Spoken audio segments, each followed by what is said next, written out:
lingkungan. Insya Allah.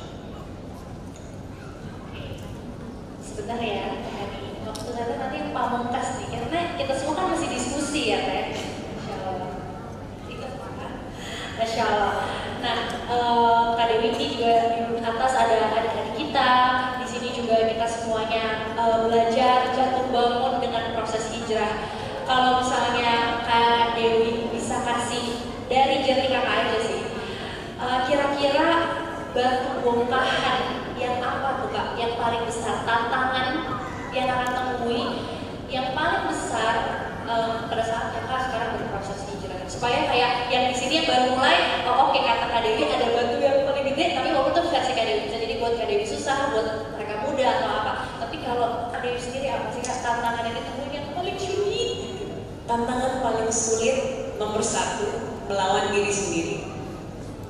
Ini diri sendiri itu ya, makanya saya bilang kan, saya jujur setiap lihatnya astagfirullahaladzim, ini orang ini saya ngomongin diri sendiri paling ngeyel. Oh, kalau kasih alasan tuh banyak banget. Oke, hari ini kita mau ngaji, tapi tunggu dulu, kan kita belum selesai masak ya. Itu kan suamiku kan minta hari ini masakin ikan jambrong. Oke, jadi aku mau masak, alasannya tuh banyak banget gitu. Untuk mau melakukan kebaikan itu alasan lah, ya Allah. Melawan diri sendiri bahwa enggak, I have my time, saya harus punya waktu me time sama Allah. Nah ini harus di setting gitu, harus dicari, dan setiap orang punya waktunya masing-masing. Ada yang sebelum subuh, waktu tahajud dilanjutin, ada yang mungkin in the middle of the day, ketika suami anak-anak udah sekolah, saya kosong, saya bisa belajar sendiri, atau pokoknya melawan diri sendiri dan hawa nafsu. Ya Allah, ibu-ibu hawa nafsu, kita lihat tas aja, ya kan, ibu-ibu ya kan, kalau dia udah punya tas itu, hawa nafsu itu kayaknya langsung kepala gini terus. Hawa nafsu melawan dunia, because dunia itu fitnahnya luar biasa sekali. Jangankan untuk masak, untuk belanja, untuk apa, kita tontonan kita aja dipegang handphone, tiba-tiba buka IG atau TikTok, tahu-tahu udah 2 jam, udah 3 jam. Ini saya lagi nggak ngomongin dan nggak nyindir orang lain kecuali diri saya, because I know it's hard. Dan desain dunia ini saat ini sengaja buat fitnah supaya kita semakin jauh sama agama dengan semua cara. Dengan belanja, kenapa belanja sedemikian rupa? They do marketing, they do branding, they understand bagaimana cara otak kita bekerja. Sengaja ditarget. Kenapa TikTok dan segala macam, dengan musik, dengan entertainment, dengan apa? They understand. Jadi ini salah satu hal yang harus kita lawan. Gimana caranya? Minta pertolongan sama Allah. Ada doanya. Ada doanya. Dan yakin sama doa itu, tolong Allah, tolong. Karena kenapa? Saya lemah. Kita harus sadar kita manusia itu lemah. Di Al-Quran sudah dikatakan juga, Allah yang menciptakan kita menyampaikan manusia itu zalim, bodoh, dan lemah. Kecuali yang diberikan taufik sama Allah. Oleh karena itu kita harus minta, help me, tolong aku ya Allah, Engkau yang tahu, Engkau yang akan menghalangi. Yang kedua, istiqomah. Itu saya baru ngomongin zikir, belum sholat. Sholat ini tantangan paling besar. Sholatnya yang mana?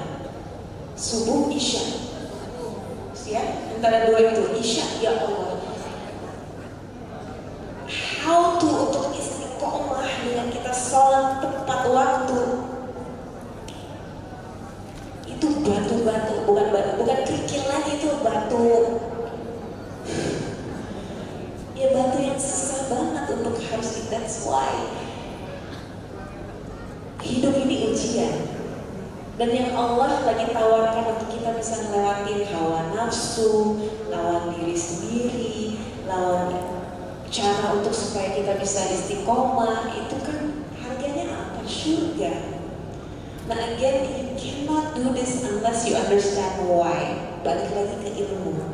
Kalau kita nggak dikasih vitaminnya setiap hari, makanya buat Dewi, bagaimana mengalahkan ini? Kita butuh vitaminnya setiap hari. Nggak bisa mengandalkan seminggu sekali. Mohon maaf. Obat aja kalau kita mau sembuh setiap hari, 3 kali. Orang mau badannya bagus, setiap hari pergi ke gym. Setiap hari jaga makanan sama. Kita mau berhasil, setiap hari kita butuh asupan-asupan itu untuk melawan diri kita sendiri, melawan environment, lingkungan yang hari ini kurang kondusif. Lalu nomor 1, paling penting kita butuh pertolongan Allah. Itu kalau nggak kuat di doa, belum syaitan. Ini belum ngomongin yang goib ya, ini baru ngomongin yang nyata. Belum yang goib. Oke, tadi juga Kak Dewi sempat mention, belum lagi lingkungan kita yang gak kondusif. Udah kita punya lingkungan gak kondusif pula, kita lagi memutuskan pengen hijrah lagi. Kan ya Allah, ujiannya gimana? Sama diri sendiri aja belum menemukan inner peace, solid untuk melangkah mendekat sama Allah jadi lebih baik. Udah banyak judging di lingkungan kita. Tapi itu kan sesuatu yang kita can live without ya. Maksudnya lingkungan itu kan pasti membersamai kita. Nah itu gimana nih Kak? Pada saat kakak hijrah, kan pasti lingkungan ada reaksi dong gitu. Nah gimana cara kakak waktu itu menghadapinya, berdamai dengan itu semua, melanjutkan hidup dengan melihat You cannot live without lingkungan ya. Kita namanya hidup di sosial. Iya, kita makhluk sosial, kita hidup di bumi, dan alhamdulillah kita dikasih sama Allah di Indonesia. Indonesia itu kita harus banyak bersyukur, masjid ada di mana-mana, kajiannya juga alhamdulillah ada, setiap hari itu pasti ada. Jadi meskipun lingkungan memang tantangan, tapi kita harus banyak bersyukur kita di Indonesia. Namun at the same time, kita nggak bisa pilih lingkungan, tapi kita tidak bisa keluar dari lingkungan, tapi kita punya pilihan. Kita mau ada di lingkungan mana. You can always choose. Nah ketika Dewi dengan segala kebodohan dan kekurangan, ketika hijrah, alhamdulillah Dewi nggak ngalamin yang nyinyirin atau diasingkan atau enggak, alhamdulillah. Atau aku terlalu cuek dan terlalu santai yang ya udah serah. Karena at that time saya lagi fokus, pertama saya harus menyelamatkan diri saya sendiri. Sebagaimana ibu-ibu di sini apakah sudah mendengar tentang pembunuh 99 nyawa? Have you heard of the story? Ibu-ibu di sini sudah mendengar kisah tersebut. Adik-adik sudah dengar 99 nyawa yang dibunuh. Jadi short ya, very short. Ada seseorang, beliau adalah pembunuh dan mungkin melakukan maksiat yang begitu banyak. Tapi pada suatu saat beliau merasa, saya mau berubah, saya mau perbaiki diri. Bayangkan, di sini nggak ada yang bunuh nyawa ya.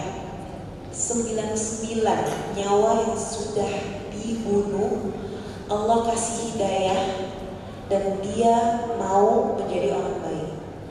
Ini bukan kisah dongeng ya, this is a true story. Ini bisa dicek dalam hadis, itu ada. Lalu dia menemukan orang pintar. Orang pintar tuh ilmu ya, dari segi ilmu.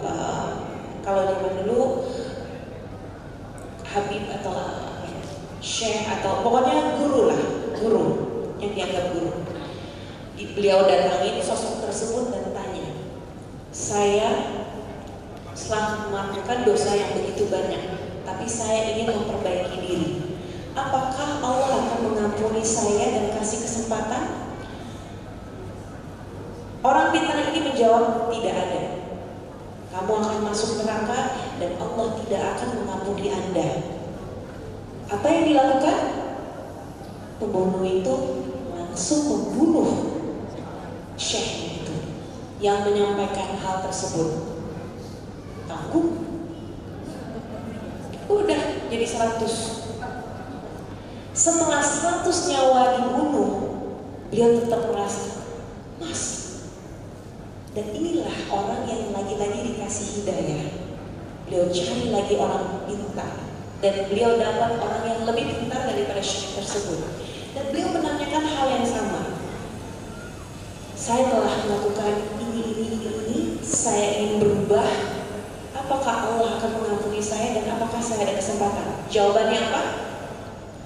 Allah Maha Pengampun. Allah akan mengampuni selama engkau taubat dan engkau harus kilai, engkau harus berubah, wajib untuk berubah. Beliau menanyakan, bagaimana caranya? Pertama, kamu harus pindah. Jangan tinggal di lingkungan itu, karena lingkungan itulah yang membuat kamu punya mindset dan cara berpikir sebagai penjahat. Karena di lingkungan kamu biasa untuk membunuh orang, biasa untuk melakukan hal tersebut. Hari ini kan begini ya, di lingkungan itu biasa untuk minum khamr, biasa untuk judi, biasa. Gak bisa berhasil selama kita di lingkungan itu. Oleh karena itu dikatakan pindah. Kamu butuh lingkungan yang baru. Cari lingkungan yang baik untuk menyelamatkan diri kamu.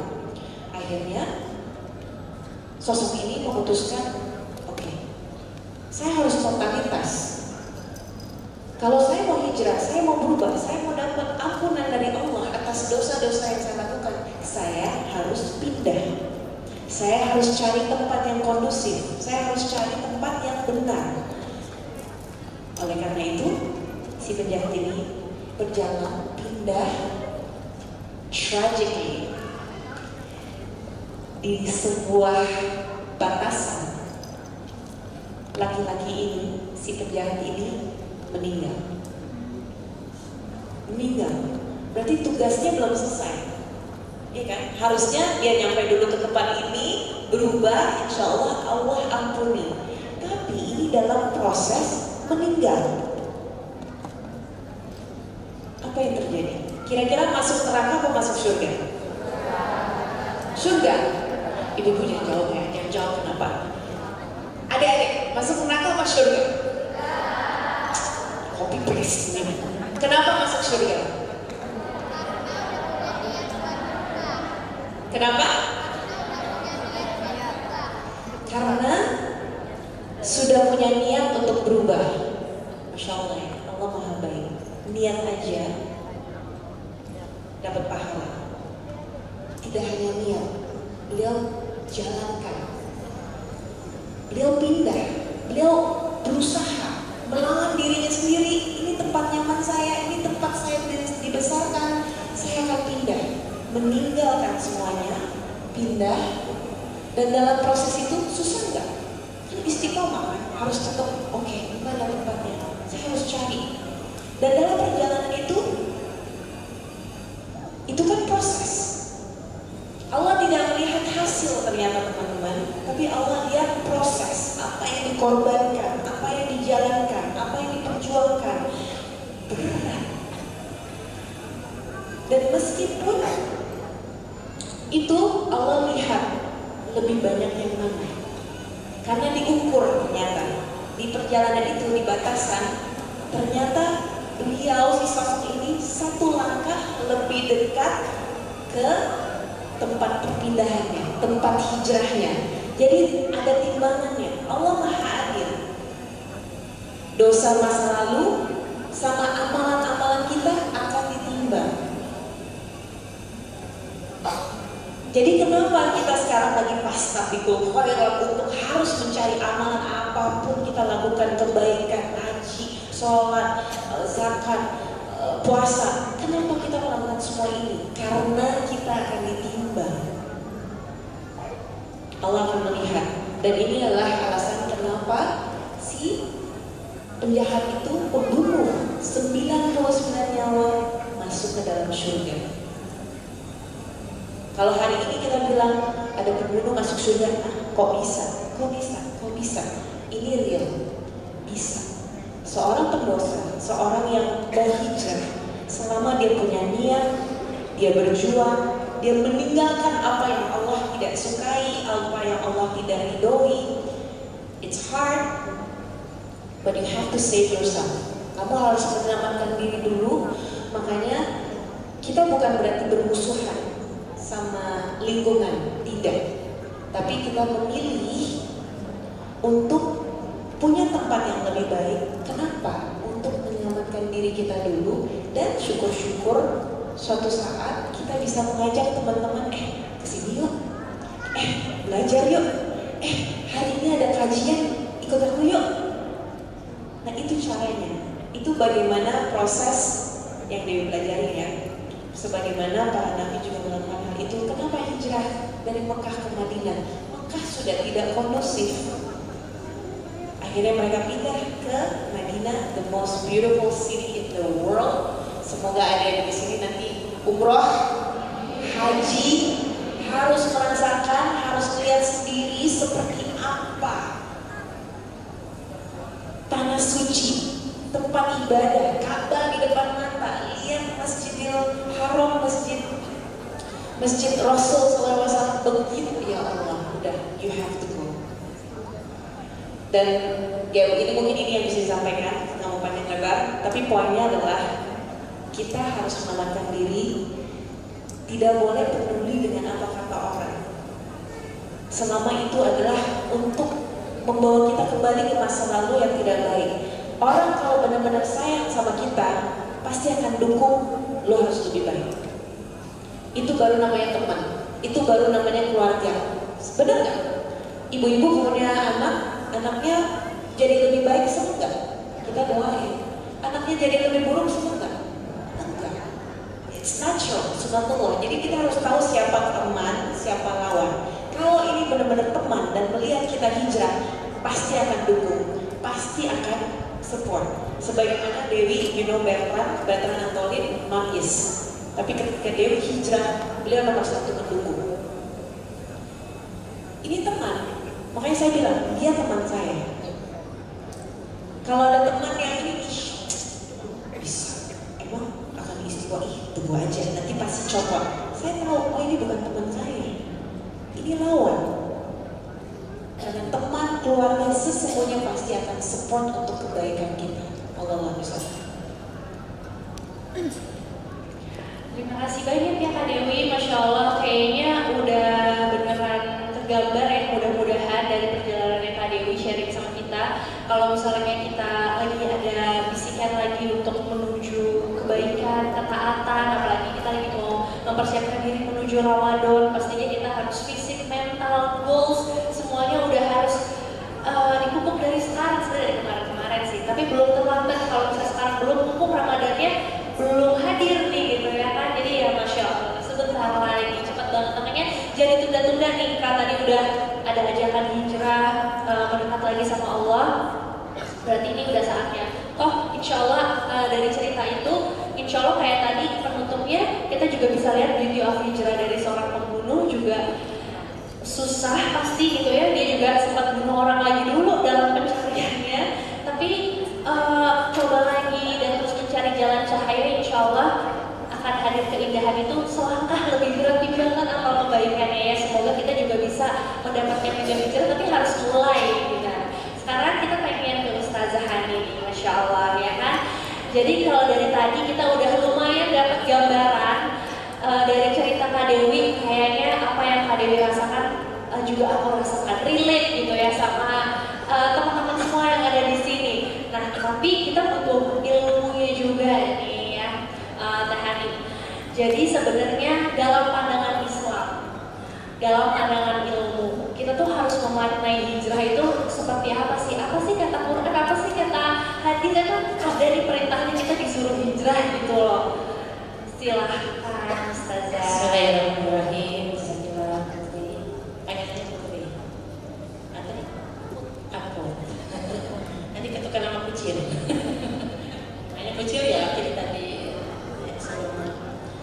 Alhamdulillah, ibu salihah yang akan dicintai karena Allah. Alhamdulillahilladzi an'ama bi ni'matil iman wal islam wa allafa baina qulubina fa asbahna bi ni'matihi ikhwana. Alhamdulillahilladzi hadana li hadza wa ma kunna linahtadiya laula an hadana Allah. Asyhadu an la ilaha illallah wahdahu la syarika lah wa asyhadu anna Muhammadan abduhu wa rasuluh alladzi la nabiyya ba'dahu. Alhamdulillah segala puji milik Allah. Pada pagi hari ini di tengah cuaca yang sejuk, semoga sejuk hati kita semua. Tempat yang paling istimewa untuk kita adalah di masjid, rumahnya Allah. Dan alhamdulillah kita semua bisa diberikan usia yang berkah sampai hari ini sudah di tanggal 2 Sya'ban 1446 Hijriah. Kalau sudah tanggal Sya'ban berarti sebentar lagi Ramadan. Wanginya udah kecium ya Bu, insya Allah. Dan alhamdulillah kita juga diberikan nikmat oleh Allah bisa bertemu lagi semuanya, bisa kita soleh. Kata itu sebetulnya kalau mau milih ingin jadi pendengar aja. Pendengar itu indah karena bebannya tidak besar dan jazakallahu khairan. Ini merupakan satu kesempatan yang harus kita syukuri sama-sama. Bagi ibu salihah yang di samping kanan Tani, di depan adik-adik salihah ya. Senyum dong. Alhamdulillah segala puji milik Allah. Hari ini tadi dapat pertanyaan nih. Semoga Allah mudahkan yang untuk menjawabnya. Karena Rasulullah SAW pun mengingatkan kepada kita bahwa kita semuanya punya kewajiban untuk menuntut ilmu, ya kan? Talabul ilmi fardiyah, wajib hukumnya. Baik kaum muslimin, muslimah.